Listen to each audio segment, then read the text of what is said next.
After the undeniably catastrophic launch of Diablo 3, partly in thanks to Blizzard's notion of having an always-on platform, the once legendary product has spent the last year and a half of its lifetime being constantly tweaked and twisted into the game that many expected it to be from the start. During Gamescom 2013 in Germany, the company released a trailer that only they could release, really.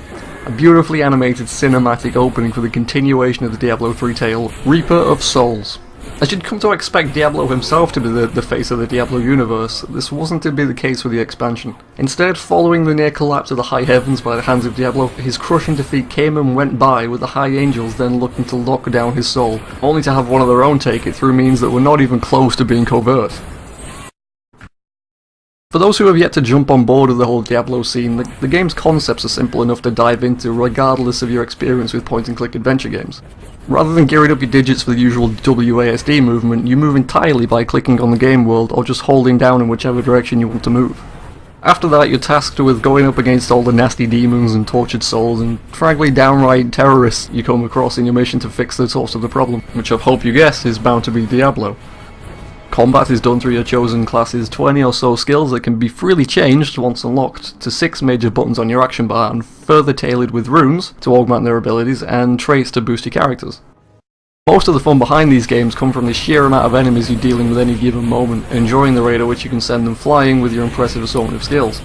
Slice them up, blow them up, shoot them down. You'll be pressing a lot of buttons and seeing a lot of skeletons ragdoll over the cliff, and then it carries on with harder and harder enemies, testing your ability to gorge and react to the fast-paced situations more and more. Taking place directly after the end of the base game, your hero, who's still not breaking a sweat after that whole cross-country ordeal, is sent to Westmarch that is under siege by the Hooded Angel and his newfound power. While your last trek through Sanctuary carried you through 4 acts of tall tales, bone-crushing and obvious plot twists, the aptly named Reaper of Souls clearly didn't think his plan through as much as we'd hoped, as the continuation spans a measly single act, Act 5. While the story of such a cold, big-headed threat only lasts a single 2 to 3 hour campaign, it's undeniably the strongest of the game so far.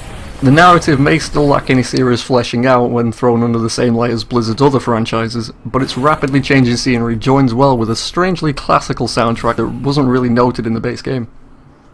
Now, of course, an expansion pack is never just a single assortment of content, but something that is usually selected and spread across a few different ideas. And Reaper of Souls is certainly no different. Just like how a StarCraft expansion brings changes to both single and multiplayer aspects of the game, this fleshed out the campaign a tiny bit more, while finally adding what Blizzard expect you to call endgame content to the mix in Adventure Mode. Nothing will keep me from him. Adventure Mode unlocks the moment you complete the new story quests, and it opens up the world for you to explore without having the wall of having to redo the quests of the main storyline to continue killing hordes of grotesque creatures. You're sent back over to Tyrael, the Fallen Angel, and given the freedom to tackle bounties, most of which end up being quick teleportations to past areas of the game's campaign and tasked with killing either a rare monster or a boss you've faced before. There is a little more to it though, as completing 5 bounties in an area of a particular act will net you 5 keystone fragments, which you then use to unlock a Nephilim Rift, which is basically a huge randomly generated dungeon that won't let up until you've fought against its hordes long enough to draw out some of its fairly unique boss-style monsters. It's a great addition for those who were stuck repeating the game's main story over and over for the past 2 years, but newcomers, and me, will likely wonder why it wasn't in the game since the start, rather than being added behind a second £30 paywall. Regardless of that fact, the opportunities for loot here far exceed the main storylines, as you're not restricted to entering moments of little activity and more likely to come across more randomly generated dungeons. With the level cap rising from 60 to 70, you'll likely need to run the Reaper of Souls story act more than once to reach the new limit before deciding whether you'll be joining the others in the endless gear hunt that they've been enjoying since the 90s. Once upon a time, level 60 was the end, until the Paragon system came into play. And with that level 60 limit still being imposed on those without the expansion, the Paragon system's endless leveling is now too behind the secondary paywall, effectively removing the feature that kept the idea of an expansion pack relevant in Blizzard and the players' minds. I will show him what death means. The extra 10 levels brought into the game mean 10 more reasons to fight the undead and 10 more opportunities to grow stronger and fine-tune the attack rotation that you enjoy the most. Sadly, however, it doesn't change much with the thought of additional skills, but the minor tweaking of the already existing set. Each class has been given a single new attack to dabble in, and it's one that seems to have become, as expected, a staple move in everyone's moveset after reaching level 61. But they seem to be moves that warrant the thought of restructuring your character's move pool with their actions.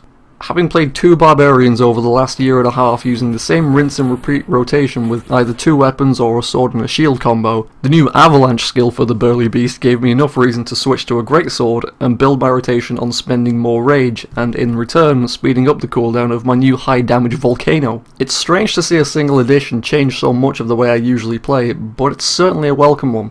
Now all we need are preset skills for on-the-fly switching for bosses, rather than having to handpick our refinements each time we go from a multi to a single target fight. The Angel of Death waits for me. For those who haven't been near Diablo 3 since its rocky launch, will find truth in me saying that it has changed for the better. A lot of the improvements, like the adaptive loot system and dynamic difficulty, can still be enjoyed without the need to throw more money at Blizzard, and it's a lot like how the game should have been from the beginning. And maybe experiencing those new changes will coax you over to Reaper of Souls, but with the tiny campaign edition and single new class, limited window of change and an adventure mode that should have come as a free update, Reaper of Souls feels more like a modern day single digit DLC than an expansion pack that came too late and came at the same cost as the base game. They've got another one to fix for now. And I'm afraid for that, Reaper of Souls gets a final score of 5 out of 10 from me. I have been Josh from thegamershub.net, and thank you for watching.